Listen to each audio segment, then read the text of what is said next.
What's up, everybody? Back with another Honkai Star Rail video.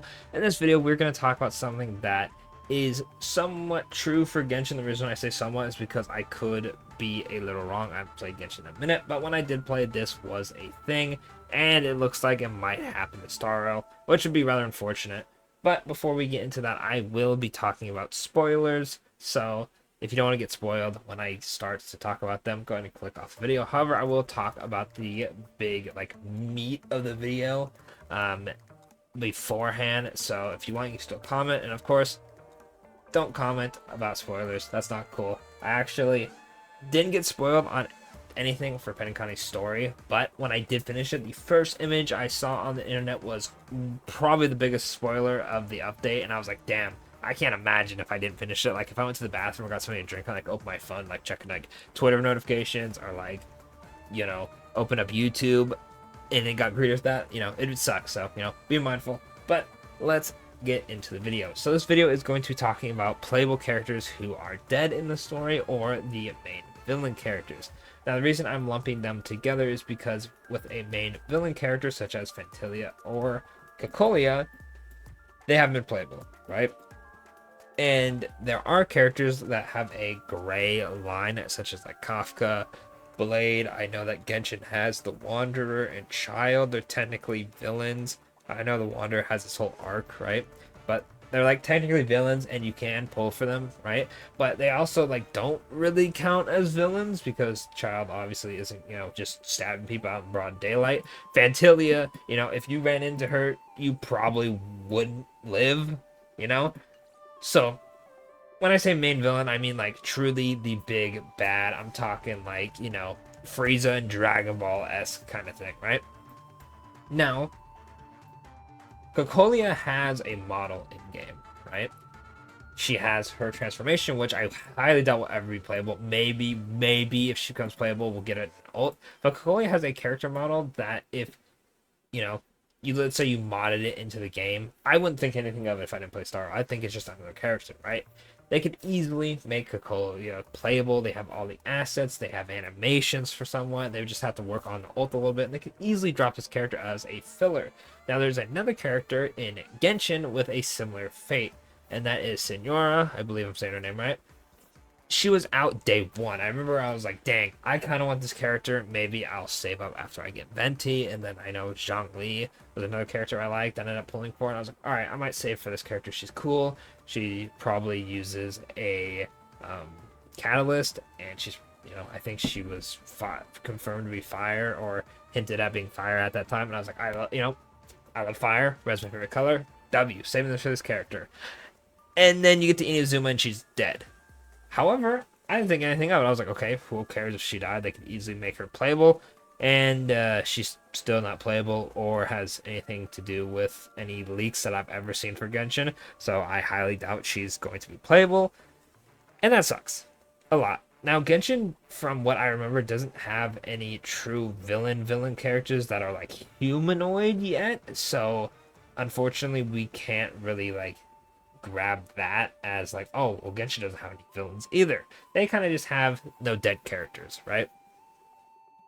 So there's that. Hopefully Cocolia is playable. I would summon, right? Because I think her weapons are super cool. She's hot, so a bunch of people would summon just because of that. Her design is sick. She's ice. I'm a big fan of ice characters, so I would pull, right?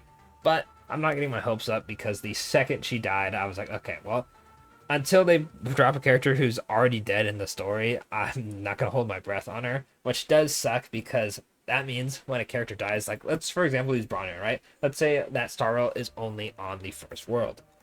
We meet Bronya, she's super cool, right?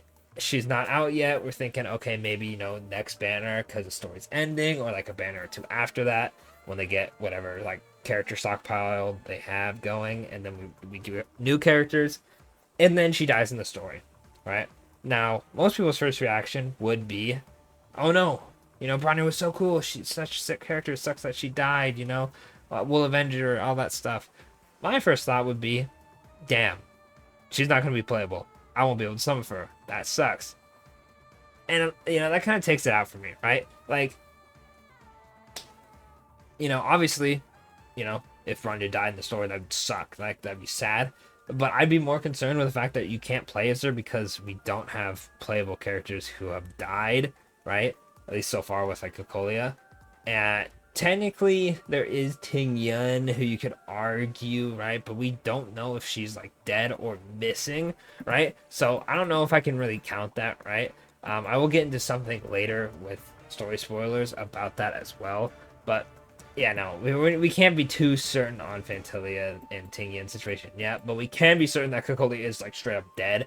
So I'm crossing my fingers that she comes out. Should be really cool. Let me know what you think of having a boss characters such as Fantilia playable, or having dead characters such as Cocolia. I guess Cocolia kind of fits the like whole final boss slash dead character thing, so she works for both. But let me know what you think. Do you care at all? Do you wish they were playable? Do you wish only Cocolia was playable? Do you hope that dead characters will be playable so it's not super scary in the future of Star Rail? Let me know in the comments. And of course, another thing to talk about is going to be the let me pop it up real quick. It's going to be the Annihilation Gang.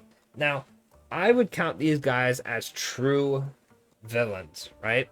Now, the reason I call them true villains is because they fit more with a like evil group.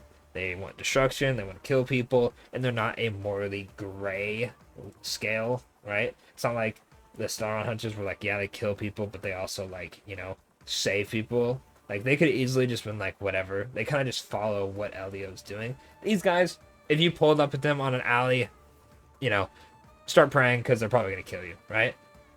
They all have designs where they could be playable. Duke Inferno, while not having a humanoid head, is still, you know, somewhat humanoid. Also, sorry for the crop. That this is the first picture I popped up. Katarina, like, I wouldn't be surprised if Duke Inferno is somehow not playable just because, oh, he has like a weird face kind of thing going for him. But the other four, come on, they look like they would be summonable. I'm also praying because I really want Constance, and I think these characters are super cool design-wise. Akash definitely gets the most hate for no reason. His color scheme is sick. He's a cool character. I like all four of these characters. The reason I say four because I am leaning towards those four being more playable than Duke Inferno, just because of the whole he doesn't have a normal like face. I don't know how they like rig stuff to like, you know, animations and like body types in that, because I know certain characters have the same body types as other characters. I don't know how that would work with Duke Inferno, so that's why I'm leaning towards he may not be playable, unfortunate as that is. But surely they make these guys playable even though they're technically like villains, right? Or they're like actually evil characters, opposed to characters such as you know, Kafka, Blade, and them. But that's like a thin line. We're not too sure how they feel on those characters yet, but we can kind of see how they feel about that characters. But that's going to be it for this part of the video. I am going to talk about spoilers now. Let me know what you think of this in the comments below. Do you hope that Cocolia and the Annihilation Gang are playable? Let me know in the comments which one you would summon for. So Annihilation Gang and Cocolia, and then let's just throw Fantilia. If Fantilia had a character model, would you summon for her? Let me know. But we're jumping into spoiler territory now. Alright, spoiler time. So, for Sam, right? Sam is a super cool character. A lot of people were summoning for him. This is, by the way, I just want to also say again that I'm going to be talking about spoilers for stuff that is not out yet as well. So, I'll give you a second to click off the video. Alright, now that you've clicked off the video, Sam and Firefly are linked, right? From leaks that I'm seeing, that Firefly is controlling Sam from a different location. I don't think she's actually in him like a full-on, like, you know, Gundam, but they're linked, right? So if Firefly is dead, Sam shouldn't be operational. However, in the story, you know, Firefly dies. Same with Robin, but it's also like this weird dream thing where you can't die in a dream, but it's like a unique enemy, so we're not too sure. But Sam and Firefly are playable. Whether they're the same character or separate, not too sure yet. Robin is also playable, but she's also, you know, dead, quote unquote. Now, the thing with that is if these characters are truly dead and they release anyway, that will solve my issue. That means Cocolia could definitely have a chance of being playable. Same with any other characters who happen to die in the story. So far, it's just Robin and Firefly who are not too sure.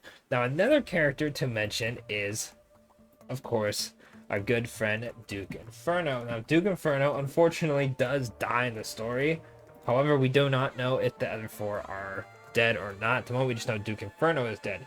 Now, if Duke Inferno drops, same with Cocolia, those are the two characters that if they drop, we do know that dead characters will be playable. I'm crossing my fingers, please, please, please, please, because I do not want to go forward with the notion that if a character dies, it's just GG, we're never getting them. Another thing to note that if these four characters drop, if they drop, like, we just have an update where they drop two of them, next update they drop the other two,